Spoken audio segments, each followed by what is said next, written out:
আমি আমার জীবনে কয়টা রাত এমন কেটেছে রে ভাই, রাতের অন্ধকারে নামাজ আদায় করিয়া রাত পার করে দিয়েছি। কয়টা রাত এমন কেটেছে আমার জীবনে, এমন কয়টা রাত এসেছে যে আমি রাতের অন্ধকারে জিকির করে করে কাটায় দিয়েছি। আল্লাহু আকবার।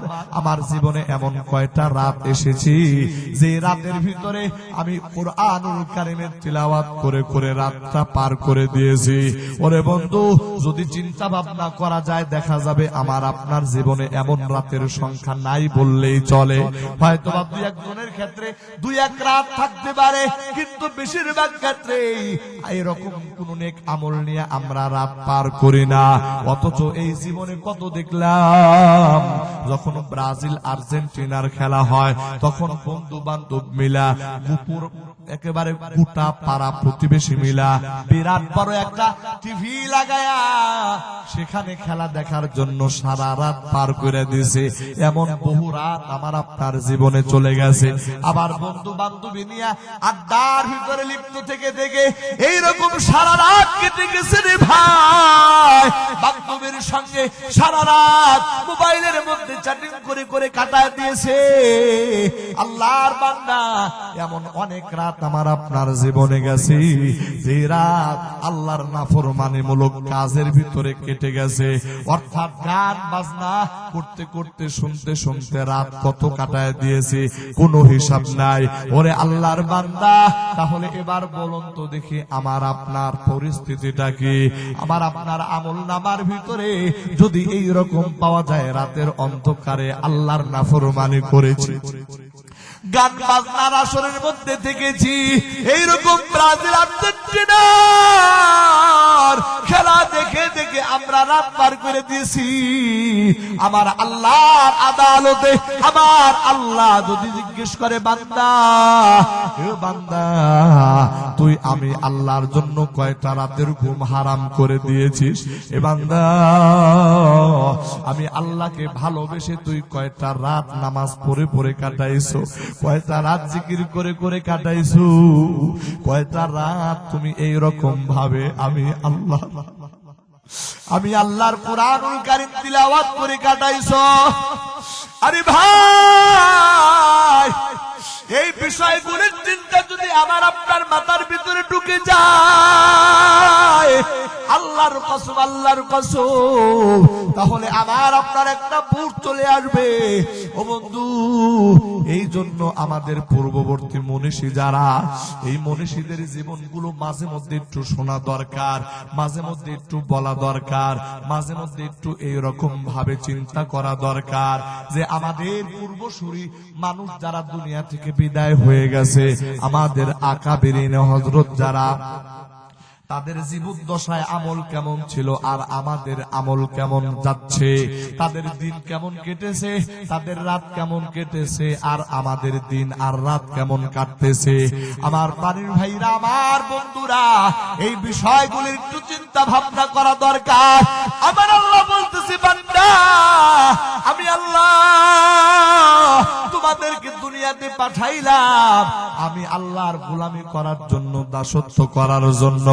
অথচ আল্লাহর গোলামি বাদ দিয়ে আমরা দুনিয়াতে সব করতেছি, কিন্তু যেটা করি না সেটা আল্লাহর গোলামি করি না। কথা বলেন ঠিক কিনা? ওয়াইয ক্বালা রাব্বুকা লিল মালাইকাতি ইন্নী জাইলুন ফিল আরদি খলিফা قالوا أتجعل فيها من يفسد فيها ويسفك الدماء ونحن نسبح بحمدك ونقدس لك قال إني أعلم ما لا تعلمون।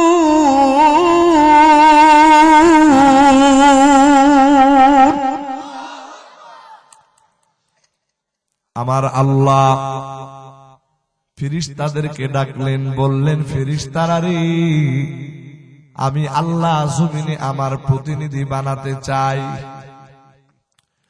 ফেরেশতারা ডাক দিয়া বলে, আল্লাহ এইরকম প্রতিনিধি বানাবেন যারা দুনিয়ার ভিতরে ইউফসিদু ফিহা, দুনিয়ার ভিতরে যারা ফাসাদ সৃষ্টি করবে, ফিতনা সৃষ্টি করবে, ঝগড়াঝাটি করবে, ওয়ায়াসফিকুদ্দিমা, যারা দুনিয়ার ভিতরে এই রকম একে অন্যের রক্তপাত ঘটাবে, ওগো আল্লাহ এই রকম প্রতিনিধি বানানোর দরকারটা কি? বরং আমরাই তো আপনার জন্য যথেষ্ট। কিভাবে? আমরাই তো আপনার তাসবিহ পাঠ করি, আল্লাহ আমরাই তো আপনার প্রশংসা করি, ওগো আল্লাহ আমরাই তো আপনার পবিত্রতার বর্ণনা করি। ওগো মালিক, এটাই যদি হয়ে যায় আল্লাহর কি দরকার? শুধু শুধু কেন আপনি এই প্রতিনিধি বানাতে চান? আমার আল্লাহ বলে, ইন্নী আ'লামু মা লা তা'লামুন। আমার আল্লাহ বলে, ও ফেরেশতারা, আমি এই প্রতিনিধি কেন বানাতে চাই? এটা আমি আল্লাহ যেটা জানি সেটা তোমরা জানো না। বন্ধুরা আমার আল্লাহ ফেরেশতাদের মতের বিরোধিতা করিয়া আমার আল্লাহ মানুষ সৃষ্টি করার সিদ্ধান্ত নিলেন। ওরে বন্ধু, শুধু সিদ্ধান্ত নিয়েই ক্ষান্ত হলেন না। আমার আল্লাহ সর্বপ্রথম আদম আলাইহিস সালাতু ওয়াস সালামকে সৃষ্টি করলেন, রাখলেন জান্নাতে। আমার বন্ধুরা, ওই জান্নাতের মধ্যে হযরত আদম আমার আল্লাহ সৃষ্টি করার পর ফেরেশতাদেরকে ডাক দিলেন, ও ফেরেশতারা দেখো, আমি আল্লাহ আমার প্রতিনিধি বানায় ফেলছি, কেমন দেখা যায়? ফেরেশতারা বলে, আল্লাহ আপনার সৃষ্টিতে কোথাও তো কোনো অসুবিধা হয় না, আল্লাহ আপনার সৃষ্টির ভিতরে কোথাও কোনো খুঁত থাকে না। ও পরওয়ারদিগার, আপনি তো এই আদম সৃষ্টি করেছেন, বড় সুন্দর হয়েছে, বড় চমৎকার হয়েছে। আমার আল্লাহ ফেরেশতাদেরকে তখন বললেন, ওয়া ইয কুলনা লিল মালাইকাতি ইসজুদু লি আদম ফাসাজাদু ইল্লা ইবলিস আবা ওয়াস্তাকবারা ওয়া কানা মিনাল কাফিরিন।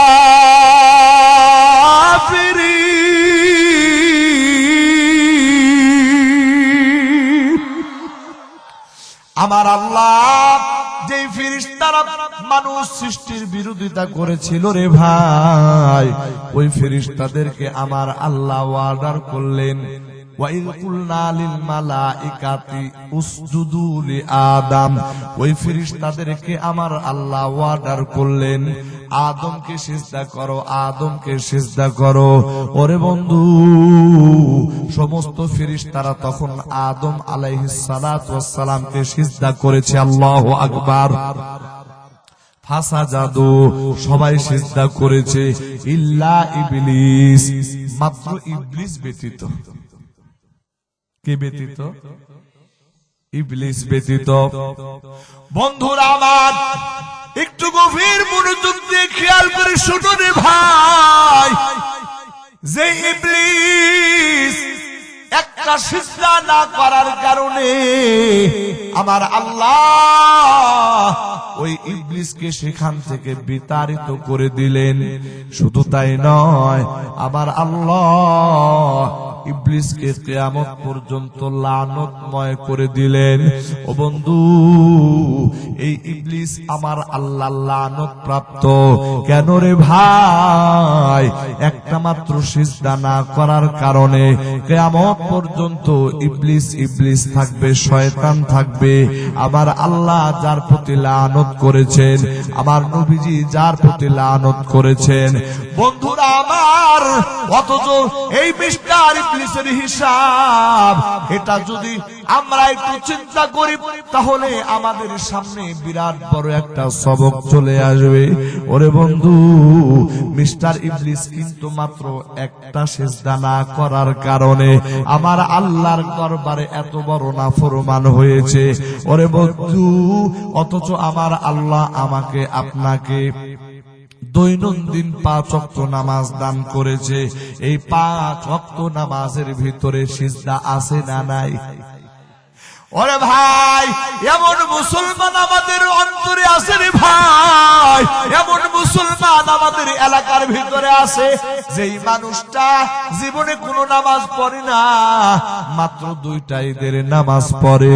শুধু তাই নয়, এমন এলাকার এমন অনেক মানুষ আছে রে বন্ধু, যেই মানুষটা সারা সপ্তাহ নামাজের খবর নাই, শুধু জুমার নামাজটা পড়ে। এমন মানুষ আছে রে ভাই, যে মানুষটা সারা বছর রোজা, সারা বছর নামাজের খবর নাই, শুধুমাত্র শবে কদর আর শবে বরাত আসলে নামাজ পড়ে। প্রাণের ভাইরা আমার, বন্ধুরা আমার, কি বলবো রে বন্ধু, উত্তরবঙ্গের এমন অনেক এলাকা আছে রে ভাই, সেই এলাকার ভিতরে ইমাম সাহেব ঈশার নামাজের আযান দিয়েছে, ইমাম যিনি মুয়াজ্জিনও তিনি হন। ওরে বন্ধু, এবার ডানে বামে তাকায়, নামাজের সময় হয়ে গেছে, কোনো মুসল্লির খবর নাই। ইমাম সাহেব একা একাই ইকামত দেয়, একা একাই ইমামতি করিয়া নামাজ পড়িয়া বাড়িতে চলে যায়। ওরে বন্ধু, আবার ফজরের নামাজেও একই পরিস্থিতি।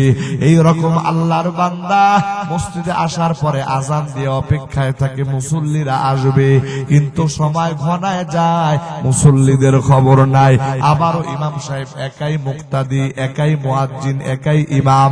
আমার প্রাণের ভাইরা আমার, বন্ধুরা, এবার আমার প্রশ্ন রে বন্ধু, যারা এই রকম ভাবে সারা বছর শুধু ঈদের নামাজ পড়ে, যারা এই রকম ভাবে সারা বছর শুধুমাত্র শবে বরাত শবে কদরের নামাজ পড়ে, বলেন তো দেখি তারা তাদের জীবনে একটা বছরের ভিতরে কত সিজদা না করলো? আমার প্রাণের ভাইরা, এবার আমি আপনাদের কাছে মিলাইতে চাই, প্রশ্ন করতে চাই, ওই মিস্টার ইবলিস যার প্রতি আমার আল্লাহ লানত করলেন, আমার আল্লাহ বলতেছেন আবা ওয়াস্তাকবারা ওয়া কানা মিনাল কাফিরিন। আমার আল্লাহ বলতেছে অস্বীকার করার কারণে সে কাফিরদের অন্তর্ভুক্ত হয়ে গেল। একটা সিজদা না দেওয়ার কারণে যদি ওই কাফের মিস্টার ইবলিস যদি কাফের হয়ে যায়, একটা সিজদা না দেওয়ার কারণে যদি এই রকম তার প্রতি লানত কিয়ামত পর্যন্ত জারি হয়ে যায়, ওরে বন্ধু, তাহলে আমরা যারা মুসলমান নাম ধারণ করে আছি, শুধু শুক্রবার, শুধু শবে বরাত আর শবে কদর আর ঈদের নামাজ ব্যতীত আর নামাজ পড়ি না, তাহলে আমার আপনার জীবনে কত সিজদা আমরা করলাম না?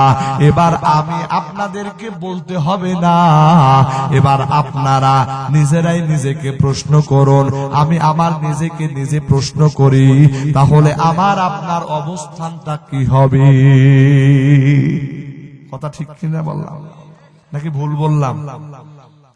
প্রাণের ভাইয়েরা আমার, বন্ধুরা আমার, এই উত্তর পাইকা সংলগ্ন জামে মসজিদ এলাকার মুসলমান, অনেক লম্বা চৌড়া আলোচনা হবে না রে ভাই, দিলটা নরম করে দিয়ে কথাগুলি শুনো রে। আমার আল্লাহ রাব্বুল আলামিন এই যে ফেরেশতাদের বিরোধিতার পরেও আমার আল্লাহ মানুষ সৃষ্টি করলেন, শুধু তাই নয়, আমার আল্লাহ মানুষ সৃষ্টি করলেন তাই নয়, বরং এই মানুষের মর্যাদাকে বাড়ানোর জন্য ফেরেশতা দিয়ে আমার আল্লাহ সিজদা পর্যন্ত করাইলেন। প্রাণের ভাইরা আমার, বন্ধুরা আমার, এতটুকুনি খাদ্য নারী ভাই, আমার আল্লাহ পবিত্র কোরআনে হাকিমের মধ্যে বলতেছেন লাকাদ খালাকানাল ইনসানা ফি আহসানি তাকওয়িম।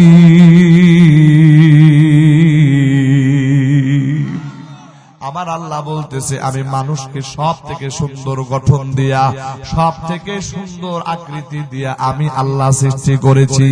আমার প্রাণের ভাইরা, আমার বন্ধুরা, এই মানুষকে আমার আল্লাহ সব থেকে সুন্দর গঠন দিয়া, সব থেকে সুন্দর বৈশিষ্ট্য দিয়া আমার আল্লাহ মানুষ সৃষ্টি করেছে। আল্লাহু আকবার, জোরে বল আল্লাহু আকবার। আমার বন্ধুরা, আমার আল্লাহ কোটি কোটি মানুষ সৃষ্টি করেছেন, কারো চেহারার সাথে কারো চেহারার মিল আছে নাকি? বলে কারো চেহারার সাথে কারো চেহারার মিল আছে নাকি? বলবেন হুজুর অনেক যমজ ভাই হয়, ওই যমজ ভাইদের চেহারায় মিল হয়। চীন দেশের মানুষ, জাপান দেশের মানুষ, তাদের চেহারা দেখার ক্ষেত্রে একই রকম মনে হয়। এটা আমাদের দেখার ভুল, কিন্তু যদিও ধরে নেওয়া যায় তাদের চেহারা একরকম হইতে পারে। কিন্তু আমার প্রাণের ভাইরা, আমার আল্লাহ এই যে আমাদের হাত দান করেছেন, এই হাতের ভিতরে আঙ্গুল দিয়েছেন, এই আঙ্গুলের ফিঙ্গারপ্রিন্ট আমরা দেই। আমাদের পাসপোর্টের ভিতরে এই আঙ্গুলের ফিঙ্গারপ্রিন্ট আমরা দেই। আমাদের আইডি কার্ডের ভিতরে এই আঙ্গুলের ফিঙ্গারপ্রিন্ট আমরা যখন এক দেশ থেকে আরেক দেশে যাই তখন দেওয়া লাগে। কথা বলেন ঠিক কিনা?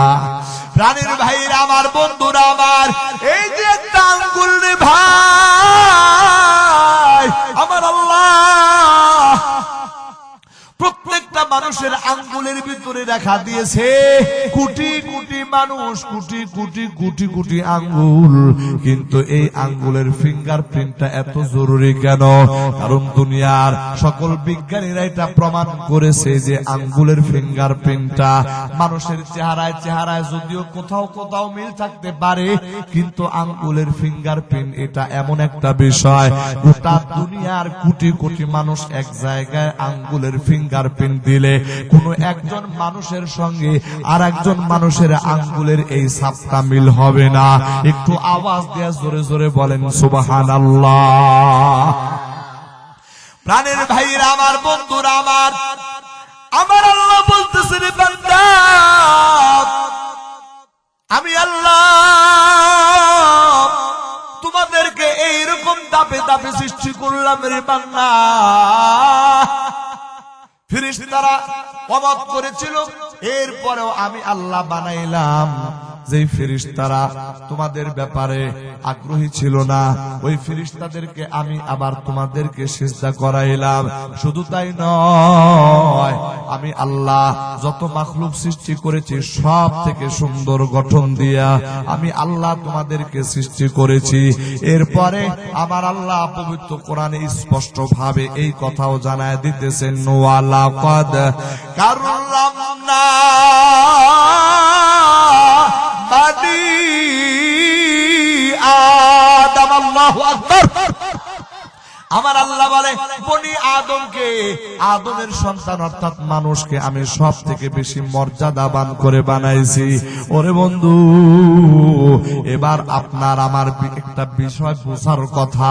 আমার আল্লাহ এত আয়োজন করে, এত বৈশিষ্ট্য দিয়া, এত সৌন্দর্য দিয়া, এত পরিপূর্ণতা দিয়া, এমন আকল দিয়া, এত সুন্দর ভাবে আমাদেরকে আমার আল্লাহ সৃষ্টি করলেন। রহস্যটা কি? কারণটা কি? আমার আল্লাহ আমাদেরকে পবিত্র কোরআনের ভিতরে প্রশ্ন ছুড়ে দিয়েছেন, আফা হাসিবতুম আন্নামা খালাকনাকুম আবাসা ওয়া আন্নাকুম ইলাইনা লা তুরজাউন।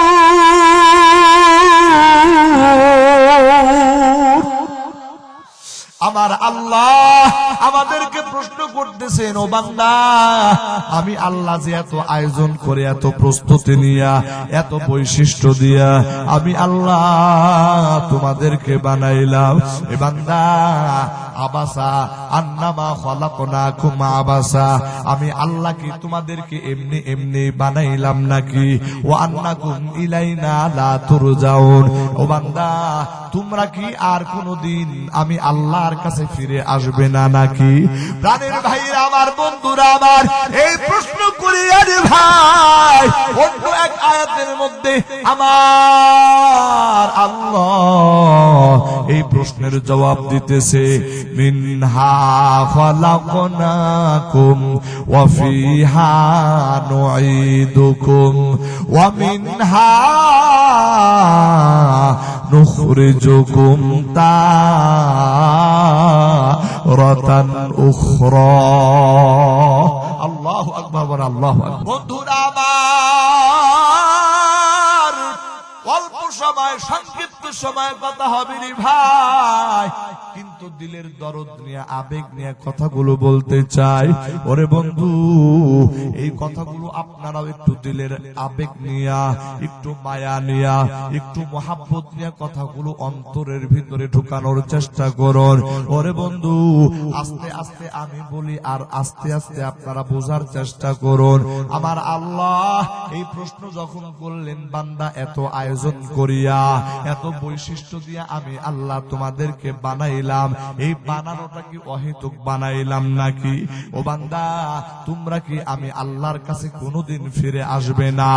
বন্ধুরা আমার, এই কথার প্রতি উত্তরে আমার আল্লাহ আমার তিলাওয়াতকৃত আয়াত, মিনহা খালাকনাকুম ওয়া ফিহা নুঈদুকুম ওয়া মিনহা নুখরিজুকুম তারাতান উখরা। আমার আল্লাহ বলতেছে, বান্দা আমি আল্লাহ তোমাদেরকে এই মাটি থেকে সৃষ্টি করেছি, ওয়া ফিহা নুঈদুকুম, এই মাটির ভিতরে আমি আল্লাহ আবার তোমাদেরকে নিয়ে যাব। তার মানে কবর জগৎ আমাদের জন্য অপেক্ষা করতেছে। ওরে বন্ধু, এই এলাকার কত বাসিন্দা, এটা আমার ভাই হয়, এটা আপনার ভাই হয়, আপনার চাচা হয়, আপনার বাবা হয়, আপনার মামা হয়, আপনার খালু হয়, এরকম কত বাসিন্দা আপনার এলাকার কবরস্থানে শুয়ে আছে। আমার বাড়ির ভাইরা, আমার বন্ধুরা, এটা শুধু তাদের জন্য নয়, এটা আমার আপনার জন্য একদিন বাস্তব হবে। একটু আওয়াজ দেয়া কথা বলেন, ঠিক কিনা? ওরে বন্ধু, এই মরে যাওয়াটা এটা কিন্তু কোনো ব্যাপার ছিল না। যদি এই মরে যাওয়ার পরে আমাদের গোশত, আমাদের হাড্ডি, আমাদের চামড়াগুলি যখন মাটির সাথে মিলেমিশে একাকার হয়ে যাবে, এটাই যদি আমার আপনার জীবনের শেষ হয়ে যায় তোরে ভাই, তাহলে এই মৃত্যু নিয়ে কোনো চিন্তা ছিল না, এই কবর নিয়ে কোনো চিন্তা ছিল না। কিন্তু আমার আল্লাহ কিন্তু একটা মারাত্মক কথা বললেন, ওয়া মিনহা নুখরিজুকুম তারাতান উখরা। আমার আল্লাহ বলতেছে, অবশ্যই আমি আল্লাহ এই মাটি থেকে আবার তোমাদেরকে জীবিত অবস্থায় আমার দরবারে উঠাবো। প্রাণের ভাইরা আমার, বন্ধুরা আমার, এই এলাকার মুসলমান, এই পর্দার আড়ালে আমার মা বোনেরা, এই কথাটাই তো বড় চিন্তার বিষয়। আমার আল্লাহ আমাদেরকে মাটির ভিতরে যখন পচে গলে যাব, তখন আবার আমার আল্লাহ তার দরবারে কিবরিয়াতে হাজির করবে। আরে আমার আল্লাহ কেন বান্দাদেরকে আবার তার দরবারে হাজির করবে? এই ব্যাপারে আমার তিলাওয়াতকৃত আয়াত, সূরার নাম হলো সূরাতুল মুলুক। বলেন, সূরার নাম কি? সূরায়ে মুলুক। পবিত্র কোরআনের 30টা পারা আছে। এই 30 পারার ভিতরে একেবারে শেষের আগের পারা, অর্থাৎ 29 নাম্বার পারা। প্রথম সূরার নাম সূরাতুল মুলুক। এই সূরাতুল মুলুকের 2 নাম্বার আয়াত, যেই আয়াত আমি খুতবার ভিতরে তিলাওয়াত করেছি, আমার আল্লাহ এটাই জবাব দিয়েছেন, আল্লাযী খালাকাল মাউতা ওয়াল হায়াতা লিয়াবলুয়াকুম আইয়ুকুম আহসানু আমালা ওয়া হুয়াল আজিজুল গফুর।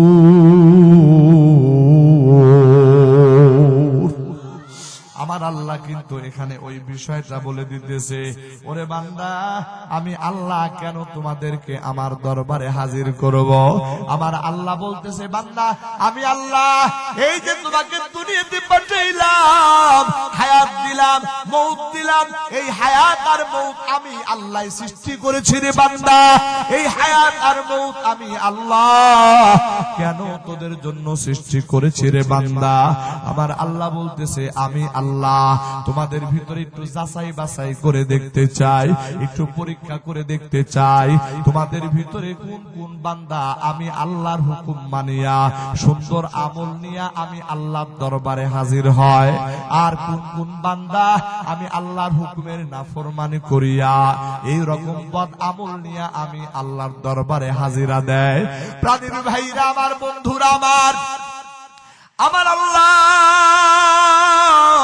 এই আয়াতের ভিতরে সার সংক্ষিপ্ত কথা যেটা বুঝাইতে চান, আমার আল্লাহ বলে, বান্দা এই যে আমি আল্লাহ তোমাদেরকে 30, 40, 50, 60 বছর 100 বছর হায়াত দান করলাম, ও বান্দা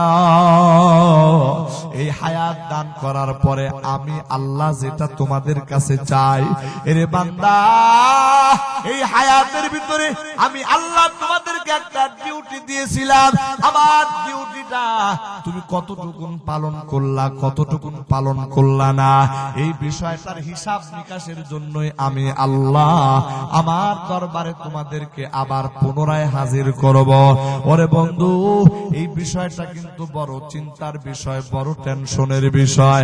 আমার আমল নামা যখন আমার আল্লাহ দরবারে হাজির করা হবে, ওই আমল নামার ঘাটতি দেখা যাবে, ওই আমল নামার ভিতরে জিকির নাই, ওই আমল নামার ভিতরে আল্লাহর বান্দা তালিম নাই, ওই আমল নামার ভিতরে আল্লাহর বান্দা নেক আমল নাই, ওই আমল নামার ভিতরে শুধু গুনাহ আর গুনাহ।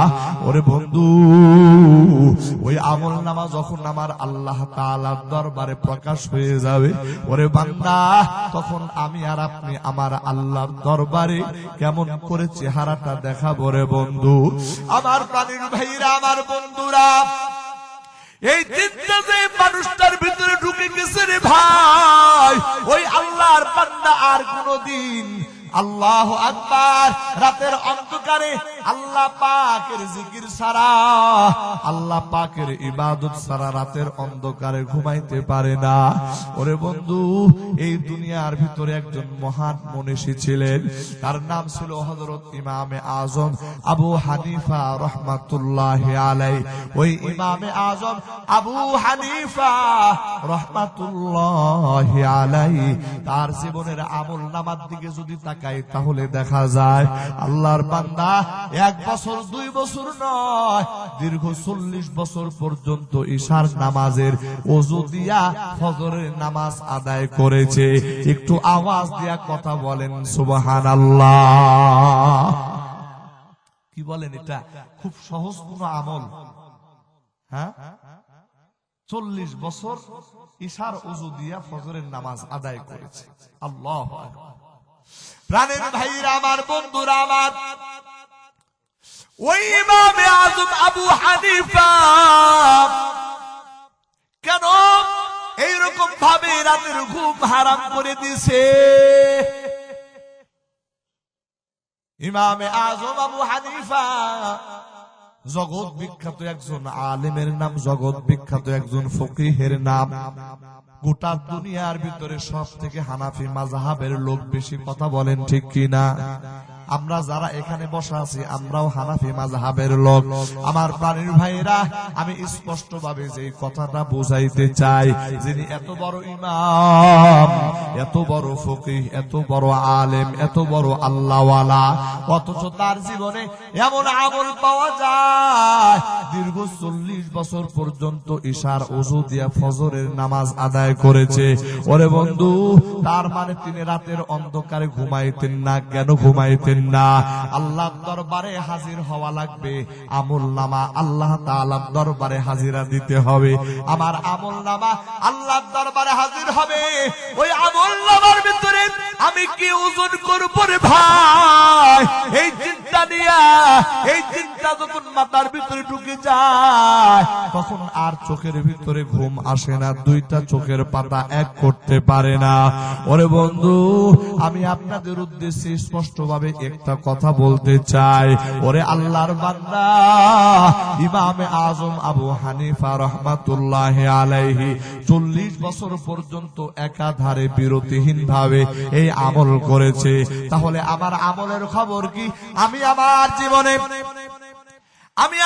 জীবনে কয়টা দিন কয়টা রাত এমন কেটেছে রে ভাই।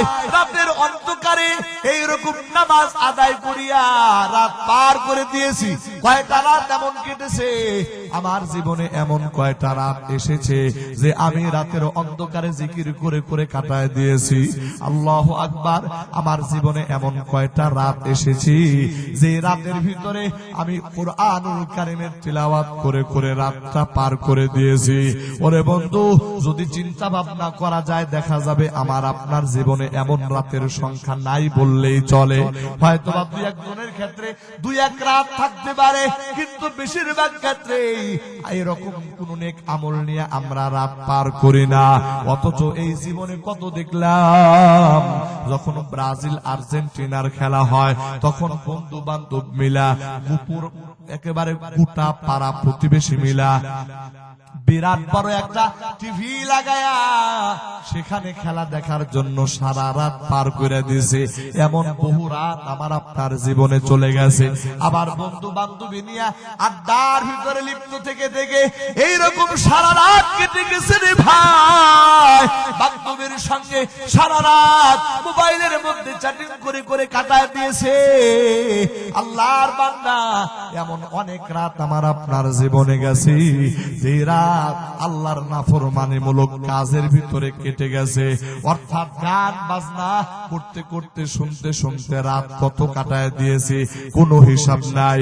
ওরে আল্লাহর বান্দা, তাহলে এবার বলুন তো দেখি আমার আপনার পরিস্থিতিটা কি?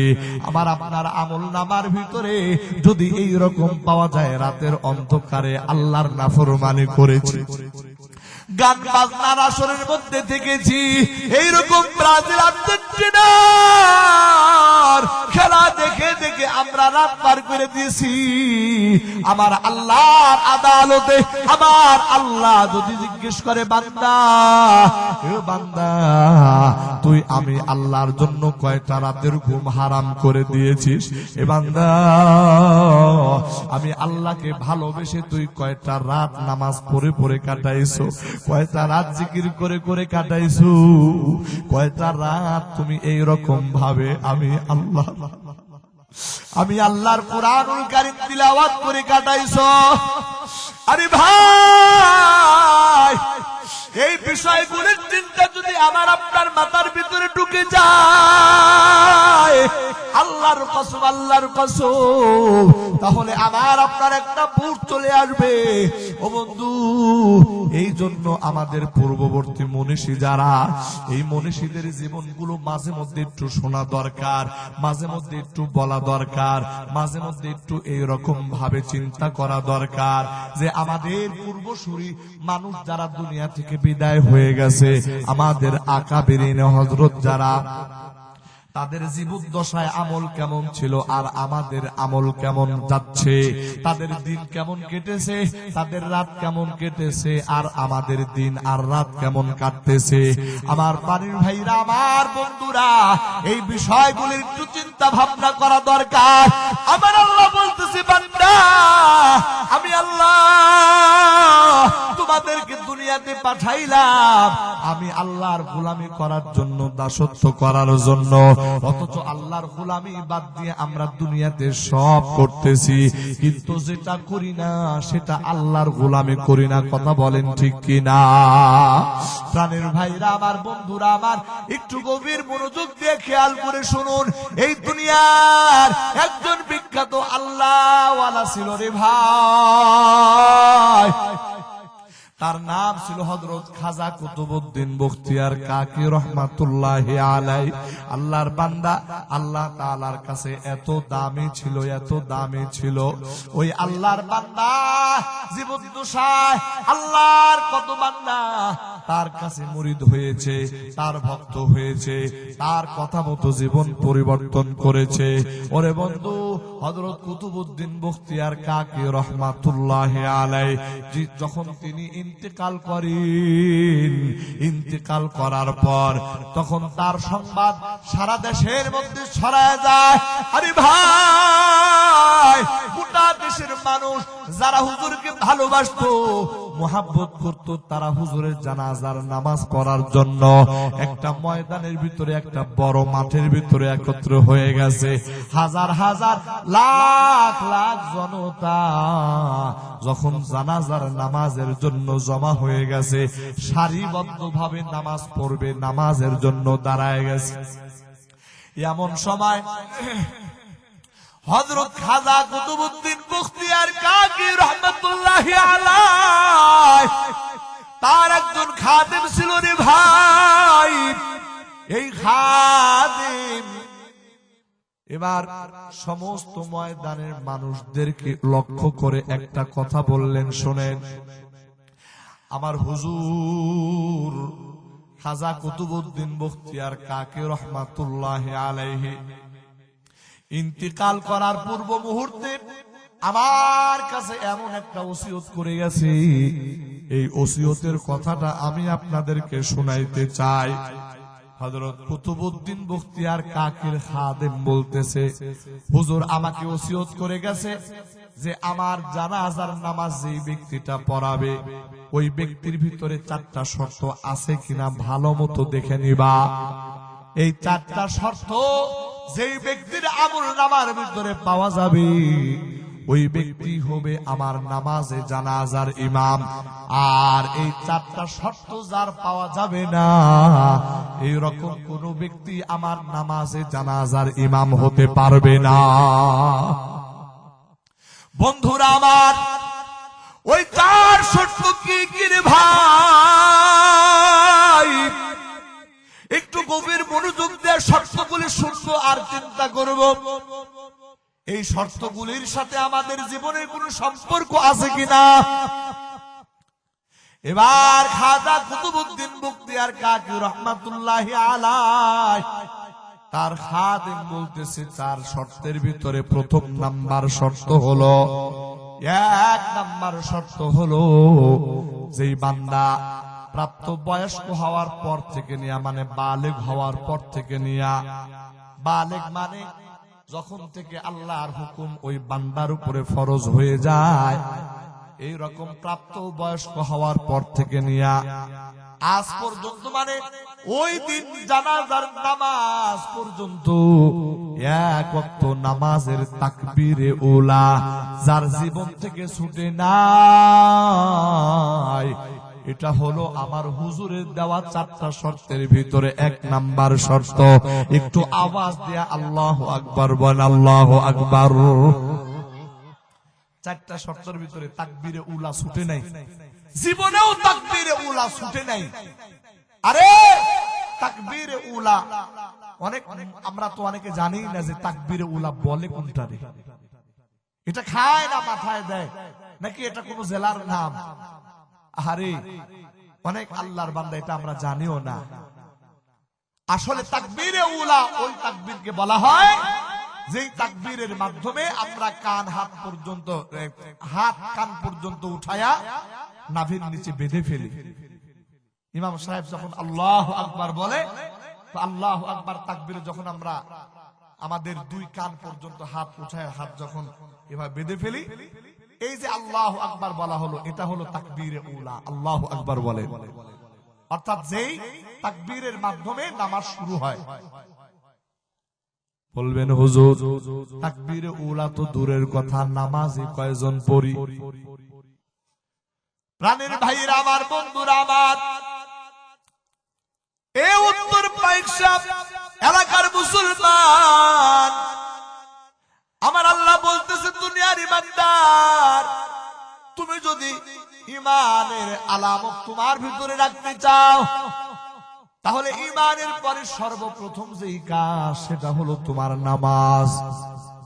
এই নামাজ যদি তুমি তোমার জীবনে বাস্তবায়ন করো, তাহলে অন্যান্য আমল যদি তোমার জীবনে ঘাটতি থাকে, এই নামাজের মাধ্যমে আমার আল্লাহ তোমার ঘাটতিগুলি পূরণ করে দিবে। প্রাণের ভাইরা আমার নবীজি বলতেছে, আসসালাতু ইমাদুদ্দিন, নামাজ হলো দ্বীনের খুঁটি, দ্বীনের স্তম্ভ। খুঁটি ছাড়া, স্তম্ভ ছাড়া যেমন ঘর বাঁচানো যায় না, ঠিক তদ্রুপ ভাবে নামাজ ছাড়া কিন্তু ঈমান বাঁচানো যায় না। ওরে বন্ধু, এই জন্য মুমিন মুসলমানদের 1 নাম্বার কাজ হবে তার ব্যবসা বাণিজ্য করা না, 1 নাম্বার কাজ হবে তার চাকরি বাকরি করা না, 1 নাম্বার কাজ হবে তিনি তার পরিবার পরিচালনা করা না, বরং মুমিন ইমানদারের 1 নাম্বার কাজ হবে 5 ওয়াক্ত নামাজ বা জামাত আদায় করা। কথা বলেন ঠিক কিনা? প্রাণের ভাইরা আমার, বন্ধুরা আমার, এই মাহফিল থেকে প্রতিজ্ঞা করে যাব রে ভাই,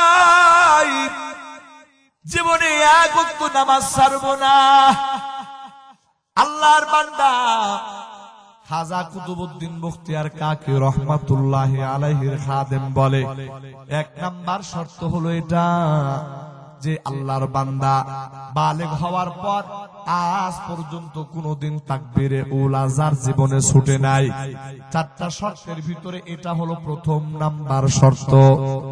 আমার বন্ধুরা, একই ময়দানের ভিতরে হাজার হাজার লক্ষ লক্ষ জনতার উপস্থিতি, আল্লাহু আকবার। এই শর্তের কথা যখন শুনেছে, এখনকার মানুষদের ভিতরে তো আমলের ঘাটতি দেখা যায়, কিন্তু পূর্বেকার জামানার মানুষদের আমল ছিল বড় মজবুত। কথা বলেন ঠিক কিনা? ওই মজবুত আমলওয়ালা মানুষ যে মাঠের ভিতরে, ময়দানের ভিতরে একত্রিত হয়েছে, হাজার হাজার মানুষ তাদের মাথা নত করে দিয়ে চিন্তা করতেছে, জীবনে এমনও কি মানুষ এই জমিনে হইতে পারে নাকি? আল্লাহু আকবার। প্রাণের ভাইরা আমার, বন্ধুরা আমার, এমন সময় হুজুরের খাদেম দ্বিতীয় যে শর্তের কথা বলতেছে, আল্লাহর বান্দা বলতেছে, যে আল্লাহর বান্দা বালেগ হওয়ার পর থেকে নিয়া আজ পর্যন্ত জীবনে কোনদিন তাহাজ্জুদের নামাজ ছাড়ে না। আল্লাহু আকবার, আল্লাহু আকবার। ও মুসলমান ইমানদার, তাহাজ্জুদের নামাজ এটা হলো এমন একটা নামাজ, যদি কোন আল্লাহর বান্দা আল্লাহর কাছে দামি হইতে হয়, আল্লাহর কাছে পছন্দনীয় বান্দা হইতে হয়, তাহলে তো ফরজ আমল তো অবশ্যই করা লাগবে, ওয়াজিব আমল তো অবশ্যই করা লাগবে, নবীর সুন্নত তরিকায় তো অবশ্যই চলা লাগবে। পাশাপাশি তার জীবনে যত সুন্নতে জায়েদা আছে, শুধু তাই না, তার জীবনে নফল যে আমলগুলো আছে, এই আমলগুলোর গুরুত্ব যতক্ষণ পর্যন্ত না দিবে, ততক্ষণ পর্যন্ত আল্লাহর বান্দা, আল্লাহর প্রিয় ওলি হতে পারে না। বন্ধুরা আমার, আমাদের পূর্বসূরি মুমিন মুসলমান যাদেরকে আমরা আল্লাহর ওলি হিসাবে জানি, প্রত্যেকের জীবনের ভিতরে তাহাজ্জুদের নামাজের আসর ছিল রে ভাই, তাহাজ্জুদের নামাজের আমল ছিল। এই তাহাজ্জুদের নামাজের আমল ছাড়া রাতের অন্ধকারে আল্লাহর দরবারে কান্নাকাটি করা ছাড়া জীবনে কোনো বান্দা আল্লাহর ওলি হতে পারে না। আল্লাহু আকবার, আল্লাহু আকবার। প্রাণের ভাইরা আমার, এবার খাদেম বলতেছে, আল্লাহর কোন বান্দা যদি বালেগ হওয়ার পর থেকে নিয়ে আজ পর্যন্ত জীবনে কোনদিন তাহাজ্জুদের নামাজ ছাড়ে নাই, এটা হলো তার জন্য 2য় নাম্বার শর্ত। ওরে বন্ধু, এটাও কিন্তু আমার আপনার জন্য বড় চিন্তার বিষয়। আল্লাহর বান্দা সবাই চিন্তায় পড়ে গেছে, ফরজ নামাজেরই তো খবর নাই, তাহাজ্জুদের নামাজ আবার কোন দিক দিয়ে যায় সময় কোনো খবর নাই। আল্লাহর বান্দারা আবার মাথা নত করে দিয়া তাদের চক্ষুতে দন্তর করে পানি করা পড়তেছে রে ভাই। তারা চিন্তায় পড়ে গেছে, জমিনের ভিতরে এমন কোন মানুষ কি হইতে পারে নাকি? আল্লাহর বান্দা টেনশনে পড়ে গেছে। এর ভিতরে হুজুরের খাদেম 3 নাম্বার শর্ত বলে, ওরে আল্লাহর বান্দা, আপনাদের ভিতরে এমন কোন লোক আছেন নাকি যিনি বালেগ হওয়ার পর থেকে নিয়া আজ পর্যন্ত আসর নামাজের আগে 4 রাকাত সুন্নতে জায়েদা নামাজ আছে? এই সুন্নতে জায়েদা 4 রাকাত নামাজ পড়লে সওয়াব হয়, আর না পড়লে কোনো গুনাহ হয় না। এবার হুজুরের খাদেম বলতেছে, যেই লোকটা বালেগ হওয়ার পর থেকে নিয়ে আজ পর্যন্ত কোনদিন ওই আসরের নামাজের 4 রাকাত সুন্নত ছাড়ে নাই, ওই আল্লাহর বান্দা হুজুরের ইমামতি করার জন্য যেই যোগ্যতা, যেই শর্ত দেওয়া, এইটা হলো তার 3য় শর্ত। জোরে বলেন সুবহানাল্লাহ। বন্ধুরা আমার, এবার খাদেম ডাক দিয়ে বলতেছে, রে ভাই, 4th নাম্বার শর্ত হলো, যেই ব্যক্তি বালেগ হওয়ার পর থেকে নিয়ে আজ পর্যন্ত কোন বেগানা নারীর দিকে দৃষ্টিপাত করে নাই, ওই ব্যক্তি যার ভিতরে এই 4টা গুণ থাকবে, এই 4 গুণওয়ালা মানুষই আজকে খাজা কুতুবউদ্দিন বখতিয়ার কাকির জানাজার নামাজ পড়াবে। আমার বন্ধুরা, আমি আপনাদের কাছে একটু জানতে চাই, যেই খাজা কুতুবউদ্দিন বখতিয়ার কাকি রহমাতুল্লাহি আলাইহি তার জানাজার নামাজের ইমামতি করার জন্য যিনি এমন 4টা শর্ত দিতে পারেন বন্ধু, তাহলে একটু চিন্তা করা দরকার, ওই খাজা কুতুবউদ্দিন বখতিয়ার কাকি কেমন মজবুত ঈমান আর মজবুত আমলের মানুষ ছিল। আল্লাহু আকবার। প্রাণের ভাইরা আমার, বন্ধুরা, ওই খাজা কুতুবউদ্দিন বখতিয়ার এই দুনিয়াতে এত দামি হইল কেমনে রে ভাই? এটারও চমৎকার একটা ইতিহাস। খাজা কুতুবউদ্দিন বখতিয়ার তখনও পর্যন্ত তো এমন আল্লাহওয়ালা ছিল না, মাত্র দুনিয়া থেকে মাত্র আসছে দুনিয়ার বুকে। ওরে বন্ধু, ওই খাজা কুতুবউদ্দিন বখতিয়ার কাকি রহমাতুল্লাহি আলাইহি তিনি যখন তার মায়ের গর্ভের ভিতরে ছিলেন, ওই মা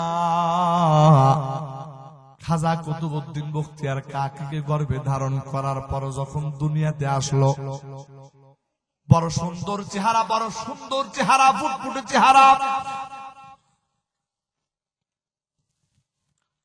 এই রকম চেহারা দেখার পর ওই খাজা কুতুবউদ্দিন বখতিয়ারের মা আর বাবা 2 জন বসে আলোচনা করতেছে, মাশাআল্লাহ, আমাদের সন্তানের চেহারা তো অনেক সুন্দর হয়েছে, যদি আমাদের সন্তান এইরকম ভালো আখলাকওয়ালা হয়, সুন্দর আখলাকওয়ালা হয়, তাহলে তো এটা আমাদের জন্য একটা বিরাট সৌভাগ্যের কারণ হবে।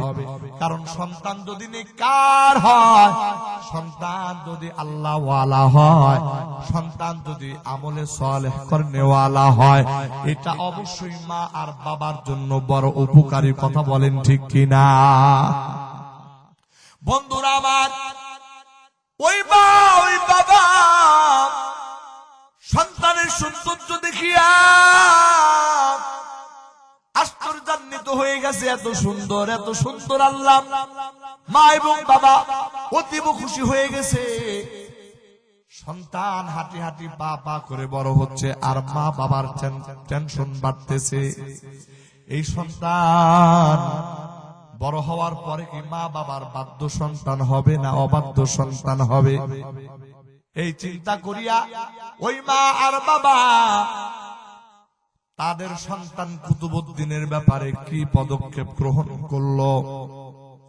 সন্তান হাঁটি হাঁটি পা পা করে যখন সামান্য বড় হয়ে গেল, সামান্য বড় হওয়ার পর ওই সন্তান মা বাবার চোখের মণি, কলিজার টুকরা সন্তান, তার আখলাক যেন সুন্দর হয় মা বাবা চিন্তা ভাবনা করলো।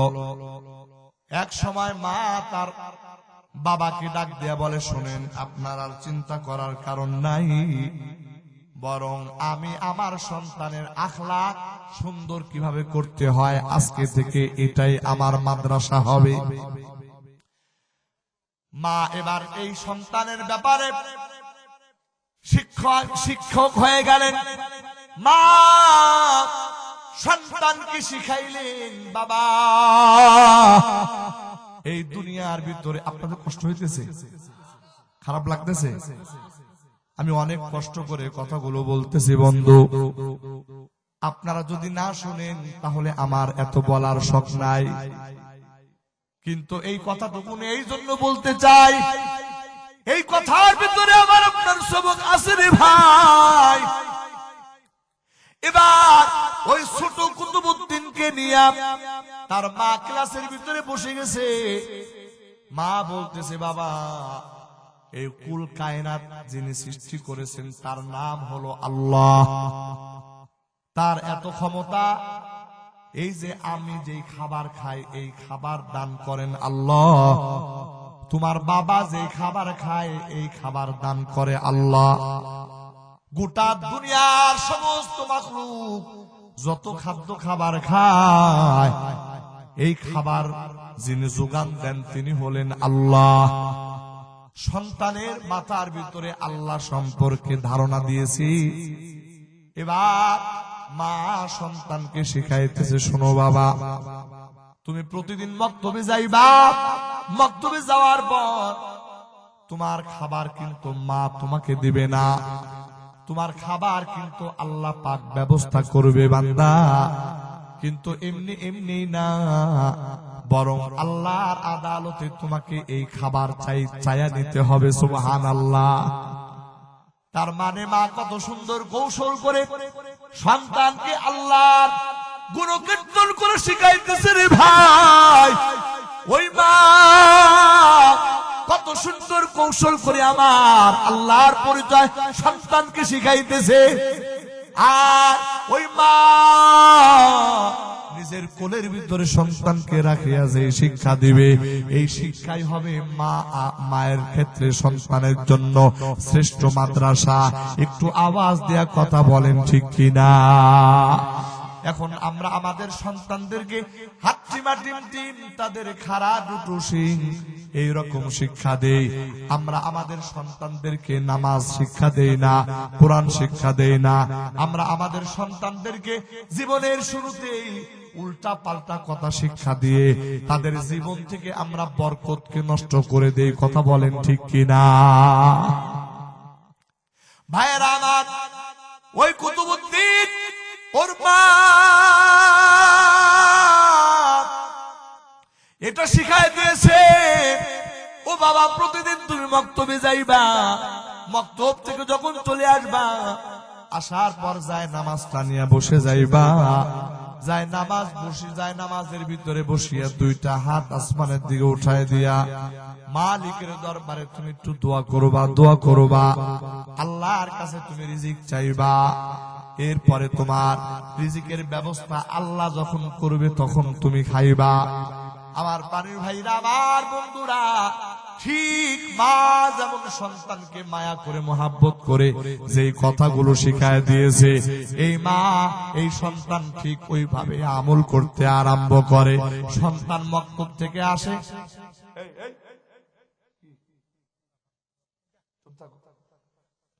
সন্তান সকালবেলা মক্তবে যায়, আরে ভাই মক্তব থেকে আসার পর ওই সন্তান মায়ের কথা অনুযায়ী যায় নামাজটা নিয়ে তিনি বসে যায় যায় নামাজ নিয়ে বসার পরে দুইটা হাত আসমানের দিকে উঠায়া ওই সন্তান মাকে ডাক দিয়া বলে, আল্লাহ আমি শুনেছি তুমি আল্লাহ, ও আল্লাহ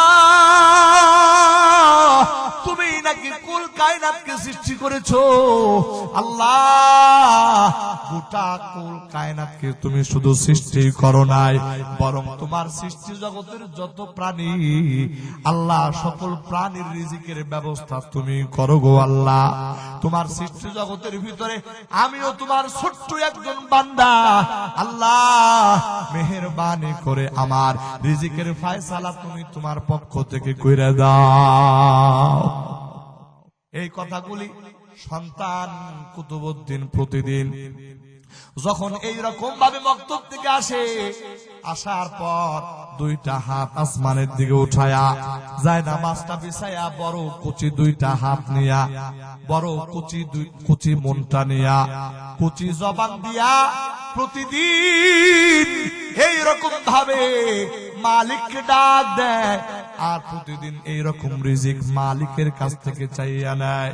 যখন দোয়া শেষ, এবার তার মা তাকে বলে দেয়, বাবা ঘরের ভিতরে খোঁজ করে দেখো কোথাও কোনো জায়গায় খাবার আছে কিনা। আল্লাহু আকবার। মা সন্তানকে শেখানোর জন্য এইরকম ভাবে সন্তানের জন্য মা প্রতিদিন খাবার তৈরি করে, খাবার তৈরি করার পরে ঘরের যেই কোনো একটা জায়গার ভিতরে গোপন করে রেখে দেয়, আর সন্তানকে বলে আল্লাহর কাছ থেকে চেয়ে নাও। তখন সন্তান দোয়া করার পর খাবার পেয়ে যায়, মা তখন বুঝায় এই খাবারের আয়োজন আমার আল্লাহ তোমার জন্য করেছে। রানীর ভাইরা আমার, বন্ধুরা আমার, এই শিক্ষা কুতুবউদ্দিনের কলিজার ভিতরে বসে গেছে রে ভাই। এবার একদিনের ঘটনা, প্রতিদিন মা খাবার রান্না করিয়া ঘরের ভিতরে কোন একটা জায়গায় খাবারটা লুকায়া রাখে, কিন্তু খাজা কুতুবউদ্দিন বখতিয়ার তখন ছোট্ট শিশু বাচ্চা। ঘটনাক্রমে একদিন মক্তব থেকে আসার পরে দেখলেন তার মা ঘরে নাই, কিন্তু সন্তান মায়ের দিকে না তাকায়া তার আমল শুরু করে দিছি। কিন্তু ঘটনাক্রমে ওই দিনটা তার মা একেবারে তার সন্তান ঘরে আসবে, খাবার খুঁজবে, এটার কথা একদম ভুলে গেছে, খাবার রেডি করে নাই। প্রতিবেশীর একজনের ঘরে গিয়ে কিছু কথাবার্তা বলতেছে। এমন সময় কুতুবউদ্দিন ঘরে আসছে, আসার পর এইরকম ভাবে সে তার প্রতিদিনের অভ্যাস মতো যায় নামাজ বিছায়া মালিকের দরবারে দুইটা হাত উঠায়া দোয়া করতেছে। আমার বাড়ির ভাইরা, আমার বন্ধুরা, এইদিকে তার মা হঠাৎ করে তার মনে পড়ে গেছে আমার কুতুবউদ্দিন তো এখন বাড়িতে আসার সময়, দৌড়ায় বাড়ির দিকে আসতেছে, আর মনে মনে বলতেছে আমার কুতুবউদ্দিন যদি এখন চলেই আসে তাহলে তো খাবার রেডি করা হয় নাই, তাহলে এতদিন পর্যন্ত আমার সন্তানের ভিতরে তিলে তিলে যেই বিশ্বাসটা অর্জন করানো হয়েছে, যেই বিশ্বাস তার অন্তরের ভিতরে বসে গেছে, আজকে দোয়া করার পরে যদি আমার সন্তান খাবার না পায় তাহলে তো আমার সন্তান, এই যে একটা বিশ্বাস তার অন্তরে বসে গেছে, এই বিশ্বাস তার অন্তর থেকে আস্তে আস্তে মুছে যাবে।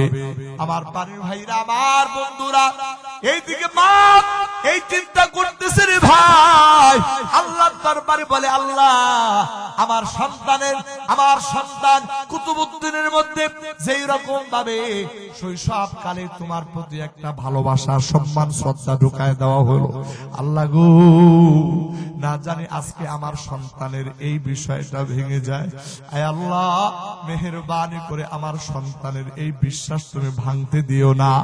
এই রকম দোয়া করতে করতে এবার কুতুবউদ্দিনের মা যখন ঘরের ভিতরে প্রবেশ করেছে, দেখতেছে কুতুবউদ্দিন এইরকম ভাবে তার ঘরের ভিতরে মাথার উপরে বালিশ লইয়া সুন্দরভাবে বিছানার ভিতরে শুয়ে শুয়ে আরাম করতেছে আর পাও দুইটা নাড়াইতেছে। ওরে বন্ধু, এবার মা তাড়াতাড়ি ঘরের ভিতরে আসার পর কুতুবউদ্দিনের তার কপালের ভিতরে একটা চুমু খায়, গালের ভিতরে একটা চুমু খায়, বলে ও বাবা, তোমার বুঝি অনেক ক্ষুধা লেগেছে, তুমি বুঝি কোনো কিছুই খাও নাই, একটু অপেক্ষা করো, আমি মা তোমার জন্য খাবারের ইন্তজাম করতেছি। আমার প্রাণের ভাইরা, আমার বন্ধুরা, ওই কুতুবউদ্দিন বখতিয়ার শিশু সন্তান মাকে ডাক দেয়া বলে, মা কিসের খাবার, আবার খাবারের আয়োজন কি করবা? বলে তোমার তো ক্ষুধা লাগছে। বলে কেন ক্ষুধা লাগবে, খাবার তো আমি খেয়ে ফেলেছি। বলে কি খাবার খাইছো? বলে মা, প্রতিদিন যেমন ভাবে খাবার পাই আমিও আজকেও সেইভাবে খাবার পেয়েছি। এবার সন্তান ডাক দেয়া বলে, গো মা, প্রতিদিনের খাবারের স্বাদ আর আজকের খাবারের স্বাদ বড় ব্যতিক্রম বোঝা যায়। একটু আওয়াজ দেয়া জোরে জোরে বলেন আল্লাহু আকবার। আমার প্রাণের ভাইরা, আমার বন্ধুরা, ওই কুতুবউদ্দিন এই কথা যখন বলে ফেলেছে রে ভাই, ওই পায়ের আর বুঝতে বাকি নাই, ওই সন্তান দুনিয়ার সাধারণ খাবার আজকে খায় নাই, বরং ওই সন্তান আল্লাহু আকবার, বরং ওই সন্তান আমার আল্লাহর তৈরি জান্নাতের খাবার দিয়ে আজকে মেহমানদারি হয়েছে। একটু আওয়াজ দিয়ে জোরে জোরে বলেন আল্লাহু আকবার। আমার বাড়ির ভাইরা, আমার বন্ধুরা, ওই মা আর দেরি করে না, সিজদায় পড়িয়া দুই ফোঁটা চোখের পানি ফালায়া মালিককে ডাক দেয়া বলে, গো আল্লাহ, তুমি আমার সন্তানের বিশ্বাসটা ভঙ্গ করতে দাও নাই। ও গো আল্লাহ, এই জন্য তোমার দরবারে লাখো কোটি শুকরিয়া। ওরে বন্ধু, ওই কুতুবউদ্দিন, যেই কুতুবউদ্দিন ছিল ছোট মানুষ, ওই সময়কাল থেকে তার অন্তরের ভিতরে আল্লাহর প্রতি প্রেম, ওই সময়কাল থেকে ওই বান্দার ভিতরে আল্লাহর প্রতি ঈমানের মজবুতি। আল্লাহু আকবার। শুধু তাই নয়, ওই সময় থেকে নিয়ে এইরকম আমলের মজবুতি তার মধ্যে ছিল। ওরে বন্ধু, এই কথা, এই চারটা শর্ত যখন ঘোষণা করা হয়েছে, এবার ময়দানের সমস্ত মানুষগুলি আশ্চর্য হয়ে গেছে। হায় হায়, এইরকম শর্ত কি দুনিয়ার ভিতরে কোনো মানুষের মধ্যে পাওয়া যাবে নাকি?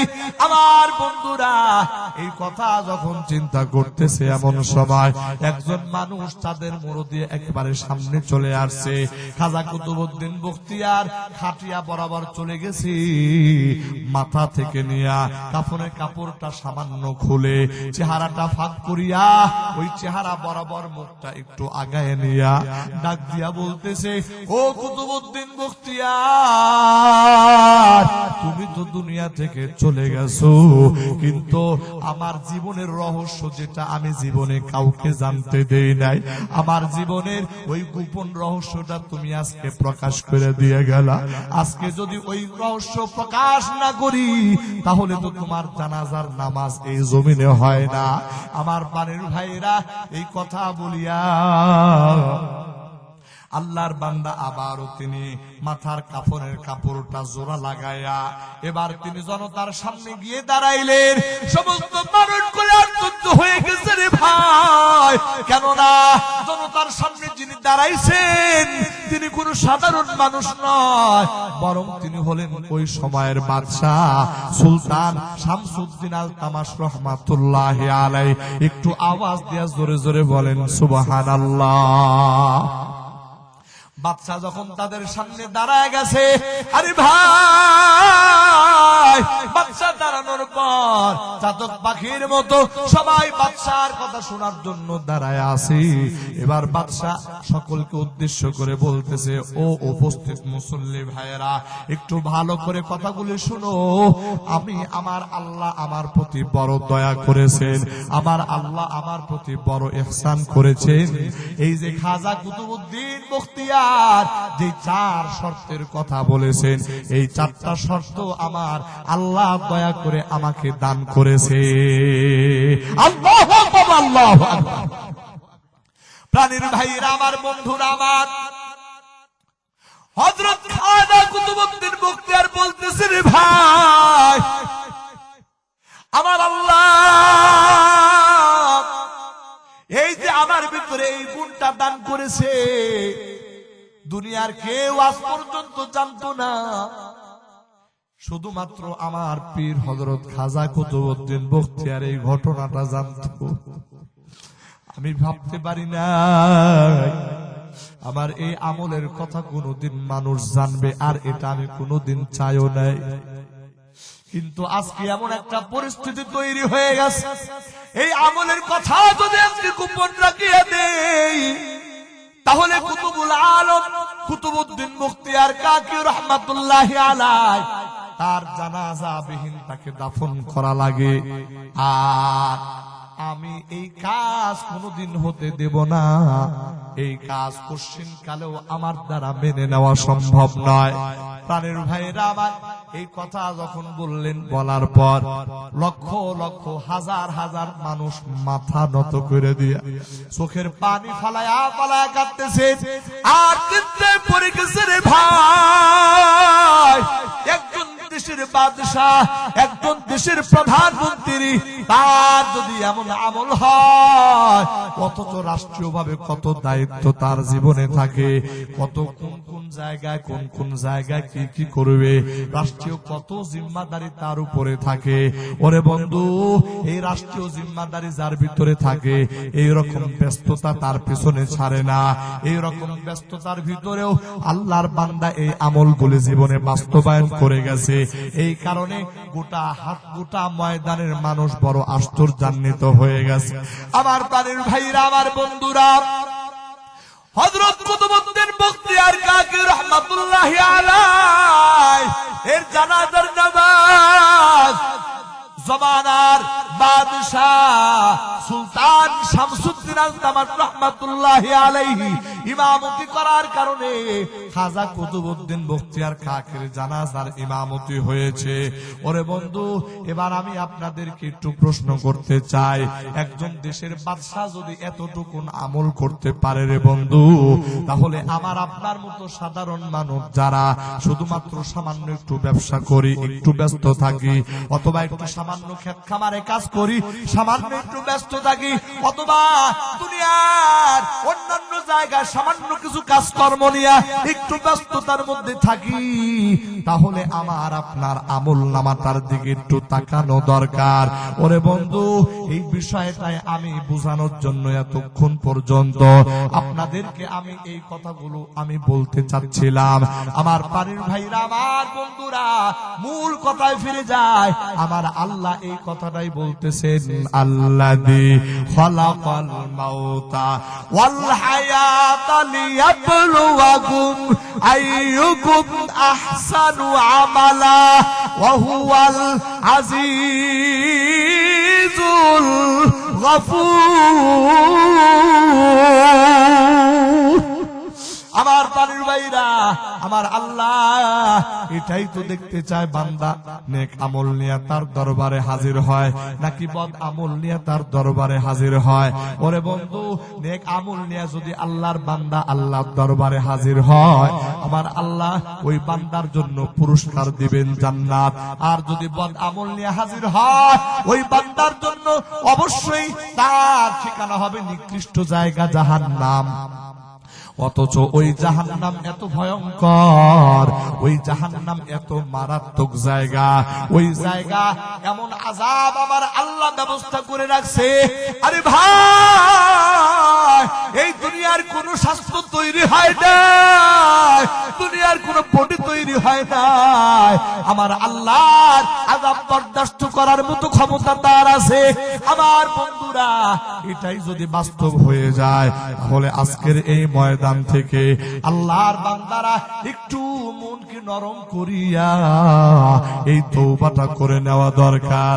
ওগো আল্লাহ, জীবনে আর কোনোদিন এক ওয়াক্ত নামাজ ছাড়বো না, জীবনে আর কোনোদিন মিথ্যা কথা বলবো না, জীবনে আর কোনোদিন কোনো মানুষের উপরে জুলুম করব না। আয় আল্লাহ, আর কোনোদিন গীবত করবো না, চুগলখড়ি করবো না, আর কোনদিন মাদক সেবন করবো না, ইয়াবা সেবন করবো না, আর কোনদিন হারাম পথে উপার্জন করবো না, সুদ খাবো না, ঘুষ খাবো না, ওগো আল্লাহ আর কোনদিন আপনার নাফরমানি করবো না। কে কে রাজি আছো রে ভাই? দুইটা হাত আমার আল্লাহর দিকে উঠায়া দেখায়া দাও। আয় আল্লাহ,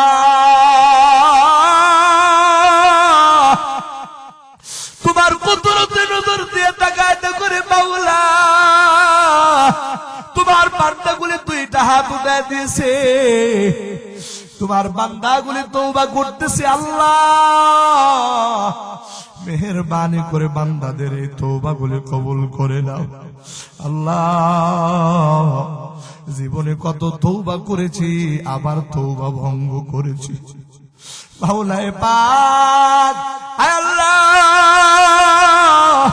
আজকে যে তোমার দরবারে তওবা করলাম, আল্লাহ গো এই তওবার উপরে আমাদেরকে মৃত্যুর আগ পর্যন্ত অটল থাকার তৌফিক তুমি দান করে দাও। একটু জবান খুলে আওয়াজ দিয়ে জোরে জোরে বলেন আমিন। প্রাণের ভাইরা আমার, বন্ধুরা আমার, আমার আল্লাহ পবিত্র কোরআনের ভিতরে এই কথাটা বলেছে, বান্দা তোমার গুনাহ যদি সমুদ্রের ফেনার সমান হয়ে যায়, ও বান্দা তোমার গুনাহ যদি উহুদ পাহাড় সমান হয়ে যায় রে বান্দা, আমি আল্লাহর রহমত থেকে নিরাশ হবে না রে বান্দা। শুধু এতটুকুন করবা, গুনাহের জন্য অনুতপ্ত হইয়া আমি আল্লাহর কাছে তওবা করে ফিরে আসবা। আমি আল্লাহ কথা দিলাম তোমার জীবনের তামাম গুনাহ খাতা মাফ করে দেব। একটু আওয়াজ দিয়ে জোরে জোরে বলেন সুবহানাল্লাহ। প্রাণের ভাইরা আমার, বন্ধুরা আমার, গুনাহের জন্য অনুতপ্ত হয়ে যাওয়া এটা কেমন একটা ব্যাপার? আল্লাহর বান্দা বুঝানোর জন্য মাত্র 2 মিনিট সময় আপনাদের সামনে একজন আল্লাহর প্রিয় বান্দার কথা বলবো।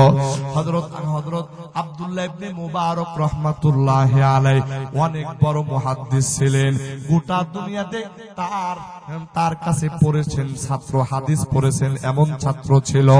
আমার বন্ধুরা, শুধু তাই নয়, তিনি নিজে বহু কিতাব রচনা করেছেন।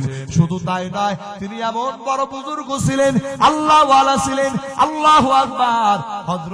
হযরত আব্দুল্লাহ ইবনে মুবারক রাহমাতুল্লাহি আলাইহি যখন ময়দানে কথা বলতেন, তখন তার কথা শোনার পরে মানুষের ভিতরে এমন তাসির হইতো, মানুষ তার কথায় মুখের মধ্যে দাড়ি রেখে দিত, মানুষ তার কথায় মাথায় টুপি দিয়ে দিত, মানুষ তার কথায় গায়ের ভিতরে সুন্নতি লিবাস পরিধান করত। ওরে বন্ধু, এই রকম একজন আল্লাহওয়ালা, এত বড় একজন বুজুর্গ আলেম যখন দুনিয়া থেকে বিদায়ের সময় চলে আসছে, হাতের ভিতরে শোয়া, তার চতুর্দিকে ছাত্ররা গিজ গিজ করতেছে, দাঁড়ায় আছে। আল্লাহর বান্দা তখন হঠাৎ করে বলে, আমার একটু মাটিতে শোয়ায় দাও। ছাত্ররা আশ্চর্য হয়ে গেছে, বলে কি এত বড় আলেম, তাকে মাটির ভিতরে শোয়ায় দেওয়া হবে? আমার বাড়ির ভাইরা, ছাত্ররা বলে হুজুর পাটি বিছায়া দেই, বলে না তাহলে চাদর বিছায়া দেই, বলে না কোনো কিছু বিছানোর দরকার নাই। ছাত্ররা আশ্চর্য হয়ে গেল, কিন্তু হুজুর হযরত আব্দুল্লাহ ইবনে মুবারক রাহমাতুল্লাহি আলাইহি বারবার বলতেছেন, আমারে মাটিতে শোয়ায় দাও। ওরে বন্ধু, মাটিতে যখন শোয়ায় দেওয়া হলো, ঠিক একজন শিশু বাচ্চা যেমন ক্ষুধার যন্ত্রণায় মাটির ভিতরে গড়াগড়ি খাইয়া কান্নাকাটি করে, হযরত আব্দুল্লাহ ইবনে মুবারক রাহমাতুল্লাহি আলাইহি মাটির ভিতরে এইরকম শিশু বাচ্চার মতো গড়ায় গড়ায়া চোখের পানি পালায় পালায় কান্দে, আর মালিকের দরবারে এই কথাটুকু বলে, আল্লাহ এই দুনিয়াতে বুঝি আমার মতো বড় নাফরমান আর কেউ নাই। ওগো আল্লাহ, আমার মতো বড় আসামি এই দুনিয়াতে আর কেউ নাই। মাওলা রে, তুমি যদি আমারে মাফ না করে দাও, তাহলে আমি এই বুড়া বয়সে আমার দুনিয়াও বরবাদ, আখিরাতও বরবাদ হয়ে যাবে। আমার প্রাণের ভাইরা, এইরকম ভাবে ছোট বাচ্চার মতো অস্থির হইয়া হযরত আব্দুল্লাহ ইবনে মুবারক রাহমাতুল্লাহি আলাইহি চোখের পানি ফলায় ফলায় কাঁদতেছে। তার হাতে করা ছাত্ররা হুজুরের চেহারার দিকে তাকায়া তারাও চোখের পানি আর ধরে রাখতে পারে। আরে এত বড় একজন আলেম, এত বড় একজন মুহাদ্দিস, জীবনভর যিনি হাদিস পড়াইছেন, জীবনভর যিনি কিতাব লিখেছেন, মানুষের মাঝে ওয়াজ করেছেন, মানুষ তার ওয়াজ শুনে হেদায়েতের পথে চলে আসছে। ওই আল্লাহর বান্দা যদি আল্লাহর কাছে এই কথা বলতো, আল্লাহ আমি যে হাদিস পড়াইলাম, এই হাদিস পড়ানোর উসিলায় তুমি আমারে ক্ষমা করে দিও। আমি দুনিয়া মানুষের কল্যাণের জন্য এত কিতাব লিখেছি রে মালিক, তুমি আমার ওই কিতাবগুলোর উসিলায় আমারে মাফ করে দাও। আয় আল্লাহ, আমার এক একটা বয়ানে কত মানুষ দাড়িওয়ালা হয়ে গেছে, টুপিওয়ালা হয়ে গেছে। আল্লাহ গো, এই ওসিলায় তুমি আমারে মাফ করে দাও। এই রকম দোয়াও তিনি করতে পারতেন, কিন্তু না, আল্লাহরে ডাক দেয়া বলে, আল্লাহ এই জমিনে আমার থেকে বড় আসামি আর কেউ নেই। আল্লাহ গো, এই জমিনে আমার থেকে বড় গুনাহগার আর কেউ না। আয় আল্লাহ, এই সময় যদি তোমার দয়া আমার প্রতি না হয়, তাহলে আমার দুনিয়াও বরবাদ, আমার আখিরাতও বরবাদ। আমার প্রাণের ভাইরা, আমি আর আপনি জীবনে কত গুনাহ করেছি রে ভাই, অথচ আমার জীবনে একটা বারের জন্য মনটা নরম হয় না। মালিক রে, একটা বারের জন্য এই কথা বলি না, আল্লাহ আমার মতো আসামি এই জমিনের ভিতরে আর কেউ নেই। বরং আমরা সবাই নিজেকে বড় মনে করতে থাকি, সবাই নিজেকে বড় ভাবতে থাকি। ও বন্ধু, মনে রাখবেন, আল্লাহর দরবারে যদি বান্দা ছোট হয়, এই বান্দার কোনো লস নাই। কথা বলেন ঠিক কিনা?